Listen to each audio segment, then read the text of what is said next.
Ce mercredi 11 octobre, Karine Lacombe a publié le livre Les femmes sauveront l'hôpital, une vie de soignante, aux éditions Stock. La chercheuse et infectiologue que l'on a beaucoup entendue dans les médias lors de la crise sanitaire liée au Covid-19 était, pour l'occasion, sur le plateau de cet avou. Elle a notamment évoqué son parcours semé d'embûches, car il y a peu de femmes dans son milieu professionnel, et révélé avoir fait face à beaucoup de sexisme, mais aussi à des comportements très déplacés. Souhaitant briser un tabou dans son ouvrage, Karine Lacombe explique avoir subi, notamment durant ses années d'études, du harcèlement moral et bien au-delà.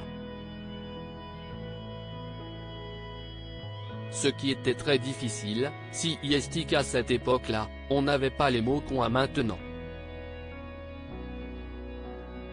On n'utilisait pas le terme d'agression sexuelle, a-t-elle notamment déclaré, en assurant avoir grandi dans une ambiance d'humiliation, mais surtout d'autodépréciation disant, mais peut-être que c'est de ma faute.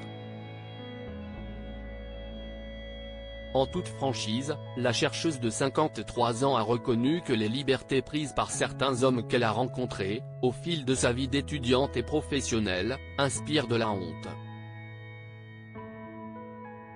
On ne le disait pas à l'époque, rappelle-t-elle pour expliquer son silence, notamment vis-à-vis de cette main qui traîne de façon appuyée sur le genou et qui caresse l'intérieur de la cuisse, comme elle l'écrit dans son livre.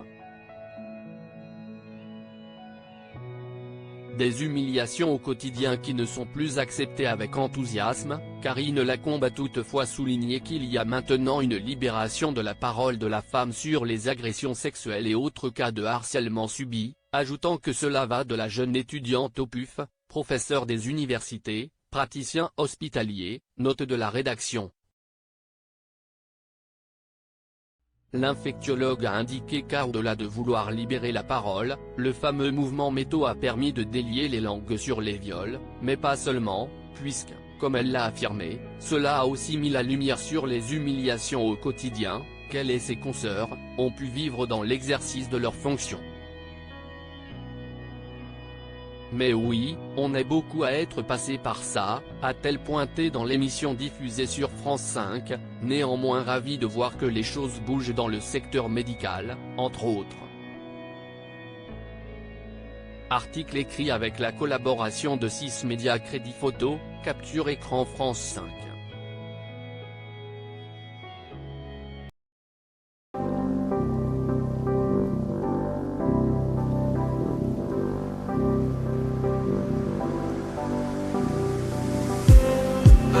Just need